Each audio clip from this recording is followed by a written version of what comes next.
На 2,5 месеци до вообичаениот крај на учебната година, поради коронавирусот, учениците не се во училиштата, но и да беа таму, некои од нив се уште немаше да ги имаат основните помагала, учебниците. Во Гостивар, на пример, само во основното образование недостигаат 10.000 учебници, а уште толку и во средното. Dhe nga kjo situata ata që humbin më së shumti janë nxënësit dhe për këtë arsye iniciativa jonë është që të informojmë opinionin publik për gjendjen reale.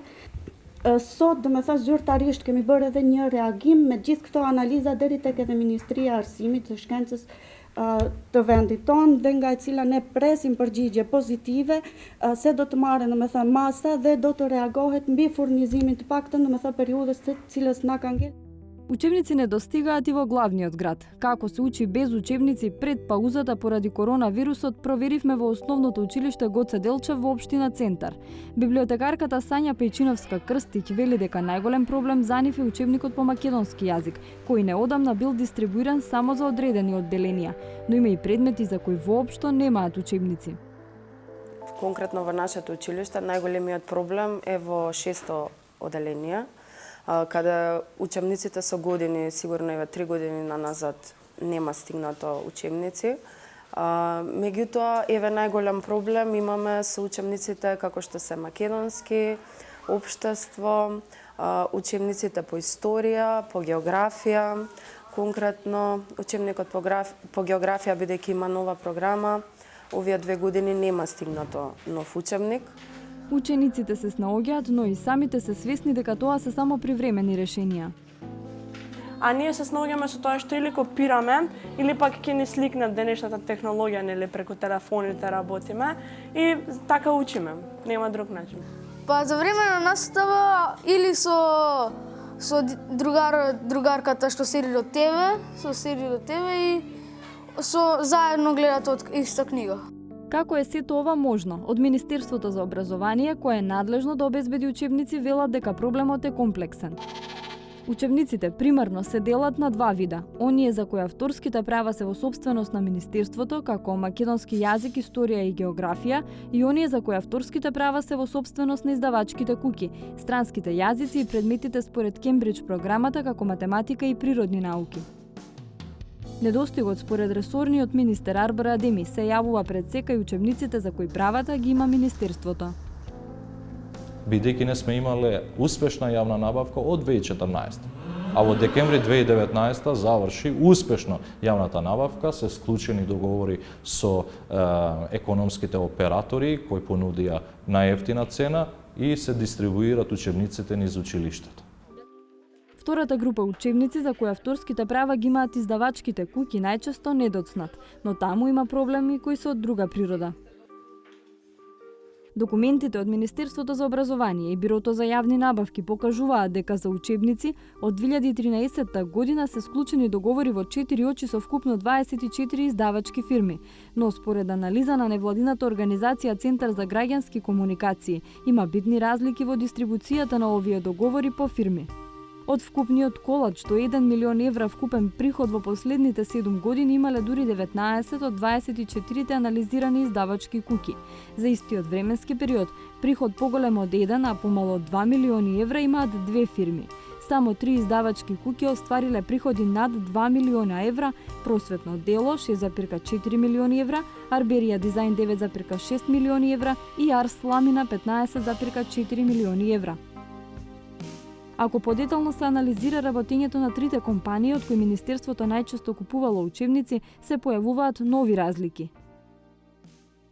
Според податоците од Централниот регистар, заедничко за сите три издавачки куќи е што работеле со профит изминативе 5 години. Но најстарата фирма меѓу нив, Просветно дело, за половина деценија има профит од вкупно 127.000 евра или 0,7% споредено со вкупните приходи.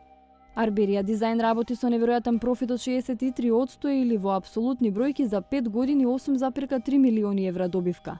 За истиот период, Арс Ламина работела со профит од речиси 23% или добивката за половина деценија изнесува 5,8 милиони евра. Со оглед на тоа што значаен дел од приходите на Арс Ламина, особено на Арберија дизајн, доаѓаат од печатење и дистрибуција на учебници, високите профити го отвораат прашањето дали државата ги преплаќа бесплатните учебници поради недостаток на конкуренција. Коментар побаравме и од трите издавачки куќи. Од Арс Ламина ни одговорија дека се е според закон. Начинот на кој се врши изборот и набавката на учебници е пропишан со закон и ние, како и сите други регистрирани друштва за издавачка дејност, имаме право да учествуваме во таа постапка. Оттаму, нашиот успех не се должи на непостоење на конкуренција, туку на квалитетот на нашите изданија. Сличен е и ставот на Арберија дизајн. Моделот е во склоп на законот и во самиот процес се овозможува и има конкурентност. Според наши информации, МОН располага со над 120 различни наслови учебници, од кои само неколку се сопственост на нашата компанија. Повеќе од 15 различни издавачки куќи се носители на авторски права на различни учебници кои ги откупува МОН. За министерот за образование, системот на ексклузивни права не е никаков проблем, бидејќи сите издавачки куќи имале шанса да се изборат за ексклузивните права. Тие во одреден момент конкурирале како и другите издавачки куќи со својот учебник и нивниот учебник бил избран и одобрен за употреба. Се додека конкретниот учебник, одредениот учебник е на употреба, ние како МОН сме приморани да пристапиме кон склучување на годишни договори за набавување на тие учебници и дистрибуирање на тие учебници до училиштата. Сепак тој вели дека во последната година успеале да договорат намалување на цените на учебниците чии права ги имаат издавачките куќи и тоа за околу 40%. Но за секој учебник со кој сме ги обезбедиле и ги набавувавме у целосен тираж, поради тоа што претходеше процес на корекција на истите, имаме 40% пониска цена од претходните години. Ваква постапка за обезбедување на учебниците е од 2009 па навамо, од како се воведе бесплатни учебници, проектот бесплатни учебници за сите ученици. Намалувањето на цената е добро за буџетот, не ја наметнува дилемата со колкави маргини на профит досега работеле издавачките куќи. На ова прашање одговор дадоа само од Арберија дизајн. Како и секоја друга компанија и ние си правиме наши пресметки, така што одговорот на ова прашање е исклучително внатрешна проблематика на компанијата, која би сакале така и да остане. Додека нема промена, темата повторно и повторно ќе се враќа во јавноста.